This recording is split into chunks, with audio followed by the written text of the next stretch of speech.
Marie, how are you? Thank you so much for joining me. Thank you so much for having me.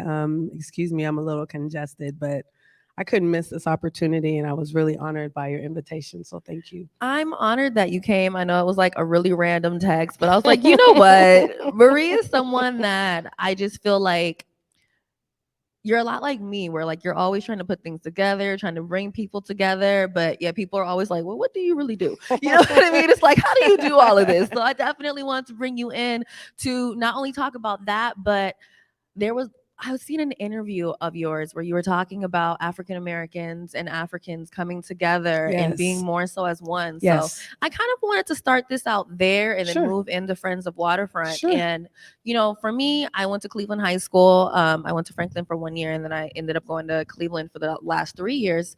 And there was literally a divide between the Africans and African Americans. Like, Right. we would sit at different Right. tables. It was like one, Africans were on one side, Right. African Americans were on the other side, and it really didn't matter where you Right. were from. Like, it was just an automatic divide. If people were praying in the bathroom, it was almost as if there was no respect for what they were Mm, doing. But mm, I feel like now that's changing. It doesn't mm, feel like that anymore, especially when I go to events like Friends of Waterfront or mm. even my mixers. I look out and I'm just like, Right. I don't typically see, Africans from either out of the country or out of town mixed Mm-hmm. in with African Americans that are from the city like this. It's Mm. different, but it's a beautiful thing. Yes. What do you think is creating this change? This is a really important topic. So first, a little background. I am first generation born. So my parents are both Ugandan and came here in the 70s when there weren't very many Africans at all. And that's a topic for a whole nother day. But I will say, it's been an interesting dynamic. I always tell people like I'm the absolute definition of African American. And I take that with great pride. And I've always felt like that was, a blessing that I needed to maximize. I have a lot of Black American friends, multi generational Black American friends, where I was literally their first African friend. And so, growing up, in the Central District, going to school, all the Central District schools, that was a really interesting dynamic. And early on, it was always, that divide that you spoke about. But I always felt like it was important for people to really kind of hone into the importance of the connection. I don't know if you know the Arunga family, Marsha Arunga, Ebony, but Marsha wrote this amazing children's book called The Stolen Ones. And I really think it has a lot to do with the understanding of like distant cousins, if you will, really knowing the story on both ends, not just on the Black American end, but also on the African end, because a lot of Africans aren't educated on, the experience of enslavement and, being stolen from the continent, even being sold by other Africans to be brought here against their will. And so when you start to really bridge that gap of understanding and really maximizing the potential of the power that comes within the Black diaspora, I feel like that's been the gift that God has given me, and I center a lot of what I do around that. So I feel very grateful to have, the opportunity now at almost 50, which is crazy to think about. Like I'm Wait, 47. hold up. I would have never guessed that, child. Black really don't crack. If you take care of it, it doesn't. These are facts. But really seeing like, the collective joining of the diaspora. So seeing like Solomon with the Vol and Boon Boona and like all these Ephraim, like all these amazing African owned businesses that have a connection to their Black American cousins. And the more we center in on that and the understanding that we're really more powerful as one, I feel like that's the thing that I'm happy about. Like, Simon from One Vibe and a lot of like the work that they're doing is really centered on really creating that connection. So it's nice to see now later on in life that happen. And I mean, even Omari can speak to it. He spent a big portion of his time in media on the continent, and there's a love that Africans have for Black Americans. And I feel like for Black Americans as Africans as well, we let media and other people divide us, and our power and our strength is in numbers. And so the more we can galvanize that, the stronger we can be as a people. Oh, I absolutely agree because I know for me personally, I had to literally go outside of what everyone in my family would from time to time say, at least when I was growing up, to Right. where now as an adult, I'm going to Red Lounge. Absolutely. Okay. I'm hanging out Absolutely. with my buddy DJ Naram. Absolutely. Like we're homies now. I'm hanging out with Absolutely. Basoya, like Shout I'm out to hanging out Red. with all the people that do all the fire parties that are Right. quote unquote African parties. But to me, they're just turn ups. Right. Right. And It's I a bunch of mean, people that look like me having an amazing time with exactly. great energy. Exactly, exactly. Like I highly encourage people to take the journey. White people have been coming to the continent forever, from colonization and beyond. Like that is the vacation, if you will. But I highly encourage Black Americans to, go and see for yourself, experience. It'll change your life, and it'll really open a perspective of connection. And so, if you ever want to come, I want to holler at come. me. I want to come. I have a passport. I want to come. Let's go. So, Let's go. okay, the way that I ended up meeting you was when Converge started doing events at Friends of Waterfront, Yes. Pier 62. And Yes. my first event that I did was the block party. And now we Yes. also work together on my mixers. And Yes. I've come to some of your other events. Absolutely. I would love to know how you ended up at Pier 62. It's so interesting because White King was like, "How long have you been here?" And it had already been a year. He was like, "You've been here for a year," and now I'm coming into my third year. Long story short, I grew up on the waterfront a lot. My first job at Garfield, actually, as a freshman, I worked at McDonald's that was on Coleman Dock.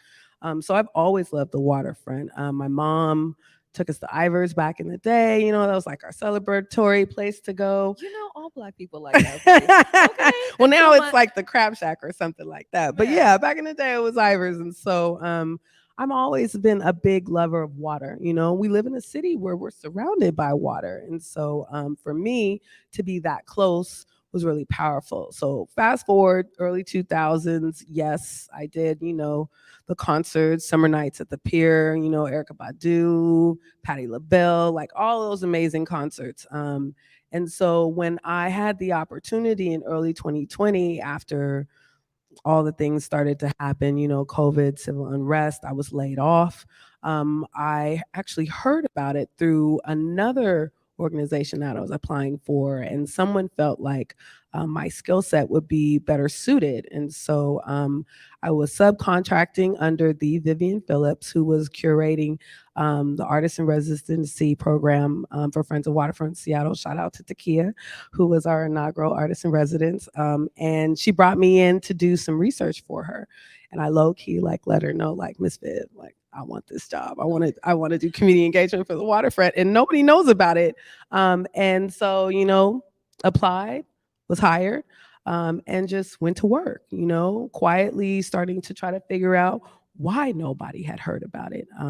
Because honestly, I had no idea, and I felt like as someone out in community, if I don't know, there must be a lot of people who don't know this is happening. And so that's been my mission, my team's mission, my colleagues' mission, in particular for the last 2.5 years. It's been a great privilege to serve as senior community engagement manager, really just trying to figure out the best ways to make people aware, like there's this 20-acre waterfront park being built adjacent to all of my favorite places, CID, Cap Hill, Central District, Belltown. And I want, most importantly, Seattleites to know, whether they're transplants moving here or living here now, or already born here, multi-generational, because this is a park for them. People always say, if you build it, they will come, but I don't really believe in that.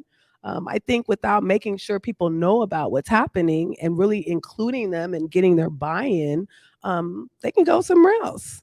There's water all over. Right, right. And so yeah, it's been a journey, but I'm grateful to still be in the room.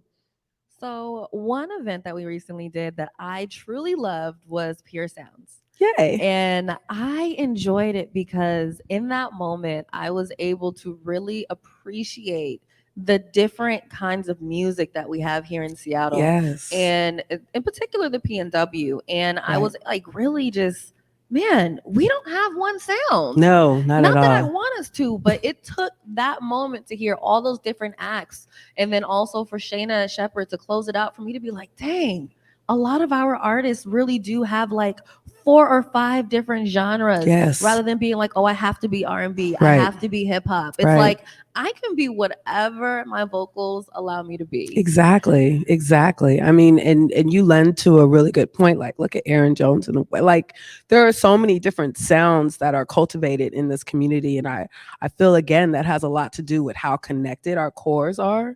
And our corridor and the music that like blended over from the different ethnicities that Seattle's so diverse to have.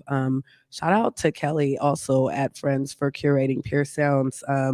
We've been able, fortunate to work with everyone from like Devon Lewis and Earshot Jazz for Pierce Sounds to the Black Tones, that Fly Moon Royalty, Oh, that was Reconnect. good. That was lovely. That was good. And even like Black Constellation, Larry and, all of them guys, Ish and everyone. And so, um, Seattle's awesome. Our music is just as diverse as our communities. And I don't feel as if, we get the shine we deserve. Especially people of color making music, especially Black people making music here. A lot of them have had to leave to get what they deserve in regards to cred.